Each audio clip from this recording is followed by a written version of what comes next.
Today we're talking about some bad news for WWE. Also, The Rock, is he gaining more power in the WWE? That is certainly something we're going to be talking about today. And yes, we are going to bring a big update to Matt Riddle's situation. But it also looks like he's stirring the pot even more. So let's talk about it. If you guys want more videos like this, don't forget to click that subscribe button and ring that bell. This way you never miss a video on the channel. I'm going to keep you guys updated along the way every single time. Let's talk about it. Matt Riddle. So we talked about it the other day about Matt Riddle being booked for a show, reportedly no showing the event, the deposit situation in which they were saying that he wasn't going to pay back the deposit. There was just a variety of things being talked about here. Matt Riddle has come out with a statement, as well as the UK-based promotion Global Wrestling Kingdom. They have confirmed that Matt Riddle did in fact return the deposit. But Matt Riddle came out with a statement, and basically it just sounds like a lot of miscommunication between a lot of people. And okay, that makes sense. That usually happens, right? Miscommunication. But here's the thing, man. We're in a situation right now where Matt Riddle has now kind of stirred the pot a little bit further because he was on TMZ doing a little interview over there. And in his interview, he was talking about AJ Lee. And so, Matt Riddle recounts his own story with his situation with GWK. Okay, cool. That makes sense. Clearly, there's an issue there. But then he's on TMZ and he's talking about AJ Lee. So we've seen this guy a lot speaking about, CM Punk. We've seen him talk about other people in WWE. We've seen him be very outspoken about other people. But the AJ Lee situation is crazy because he kind of threw it out there, which was strange, but he took some shots at AJ Lee saying that she was sleeping around uh, a lot backstage with other people in WWE. And I don't know what it is about Matt Riddle these days, man. Matt Riddle these days, I feel like ever since he left WWE, I mean, even for the short period before he was let go from WWE, I just feel like it's just kind of been like this weird thing, you know. Matt Riddle, the way he's speaking about other people and other talent, and I don't know if it's I don't know what it's about. Some people are claiming that he's doing this to be relevant. Some people are claiming that, he's just this is the way he is. I don't think there's any excuses for this kind of behavior. I think Matt Riddle is a really good professional wrestler. And to see this kind of unfold the way it has since his WWE release really has not been good at all. I feel like people are quickly becoming less, you know, I think he's losing fans. The reality is that I think people are definitely kind of turned off by this. You don't need to be airing out people's business, whether it's true or untrue. It's like just very strange situation, and it just doesn't look like it's getting better.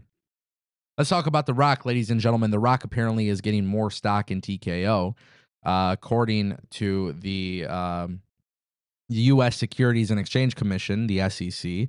There was a transaction detailed in a Form 4, which shows that Dwayne Johnson has acquired 8,046 shares of TKO's Class A common stock as part of his compensation package as a member of the company's board of directors. The filing was dated September 3rd, 2025, and specifies that the transaction occurred on August 31st, 2025. The shares were obtained through the vesting of an equal number of restricted stock units. Following this acquisition, Johnson now owns directly 354,045 shares of the company. The transaction is listed with a price of $0 per share, as it represents equity compensation rather than a market purchase. The acquisition is part of a larger stock award granted to Johnson upon joining TKO's board. And according to the filing's footnotes, Johnson was granted 193,115 RSUs on January 23, 2024. There's a whole bunch more information on here. I could link the article in the description.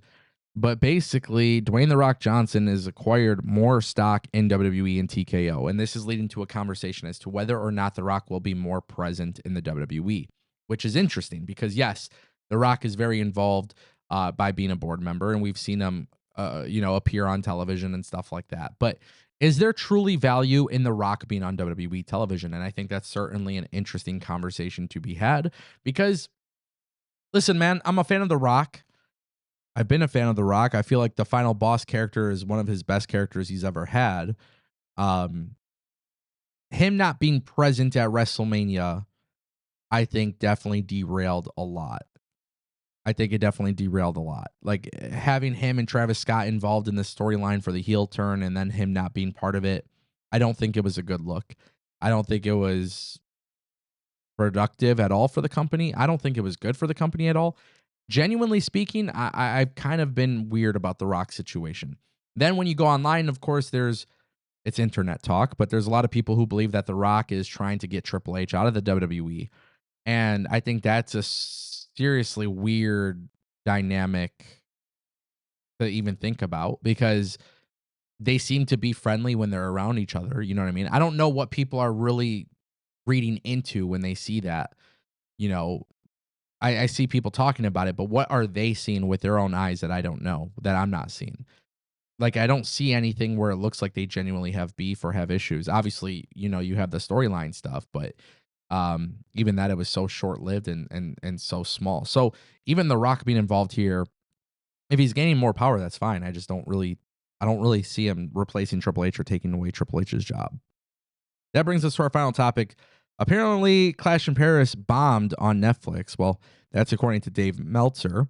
Clash in Paris apparently got less viewers than SmackDown normally gets on Netflix, and apparently, Clash in Paris did not even reach the top 10 in any country for Netflix, which is interesting because Clash in Paris obviously was the last pay per view on Peacock. Netflix has got more global subscribers. I don't know what to make of this. I see a lot of people on social media, and I'm sure you guys will talk about it in the comments, but I think a lot of people are looking at this like this is another piece by Dave Meltzer where maybe he's just trying to make them look bad. I don't know. Um, WWE still has Peacock. I think WWE on Peacock is a whole different situation than Netflix, I just like it is going to be for ESPN. So is this truly bad news or not? I don't know. People are panicking about this. People are going crazy about this on social media. Like, oh, Clash in Paris didn't even do top 10. But Netflix is not Netflix. The pay-per-views on Netflix are not available in America for us. So I don't really know how to make of that or what to make of that. But I think Clash in Paris also being the last pay-per-view on Peacock is fitting, like I thought it was a very strong pay-per-view, and now we're gonna go into the ESPN era. Do I expect ESPN's streaming numbers to be incredible right off the rip? I don't know. I don't really know what my expectations are, but what my belief is that WWE just needs to make the best pay-per-view possible, and I think they need to have the right booking decisions possible so I could be thoroughly entertained. That's my concern. But how does WWE react to this news? I don't know.